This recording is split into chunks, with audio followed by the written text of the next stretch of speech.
ওলে বাবালে, এটা কেলে? এটা বৈকুণ্ঠ বালক নাকি? হরে কৃষ্ণা। আজকে আমরা এসে গেছি এই ছোট্ট বৈকুণ্ঠ শিশুর, মানে এই বাচ্চাটার মুখে অন্নপ্রাশন অনুষ্ঠানে। বাচ্চাটা 6 মান্থ হয়েছে, তাই ওর আজকে রাইস সেরেমনি। তাই আমরা সবাই, সব বৈষ্ণবরা, ভক্তরা সব মিলে একত্রিত হয়ে ভগবানের প্রসাদ ওর মুখে দিয়ে ওর মুখে অন্নপ্রাশন করানো হবে। দেখো গেটটাও কত সুন্দর করে সাজানো হয়েছে। তো আমরা গেট দিয়ে ভেতরে ঢুকেই দেখতে পারলাম যে আমাদের গুরু মহারাজের খুব সুন্দর একটা ছবি রাখা হয়েছে। তা আমরা প্রণাম করে নিলাম। উপরে আবার আমাদের জেলা প্রচারক খুব সুন্দর ক্লাস দিচ্ছিলেন, কীর্তন করছিলেন।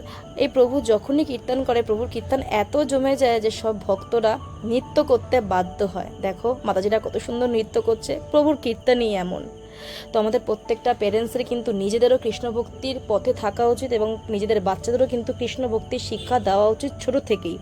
ছোট থেকে যদি না দিই, বড় হলে করবে বলে যদি আমরা ভাবি, সেটা কিন্তু একেবারেই ভুল হবে। বড় হলে কিন্তু ওরা কোনো কিছু এগুলো মানতে চাইবে না, তখন ভীষণ টাফ হয়ে উঠবে। তাই ছোট্ট থেকে আমরা নিজেরাও পালন করব, বাবা মায়েরা, কৃষ্ণ ভক্তি, এবং বাচ্চাদের দিয়েও পালন করাবো। তবেই গিয়ে কিন্তু আমাদের বাবা মা হওয়াটা সার্থক হবে, যখন আমরা আমাদের বাচ্চাকে ভক্তি পথে রাখতে পারবো এবং ভগবানের শুদ্ধ ভক্ত হওয়ার প্রেরণা দিতে পারবো।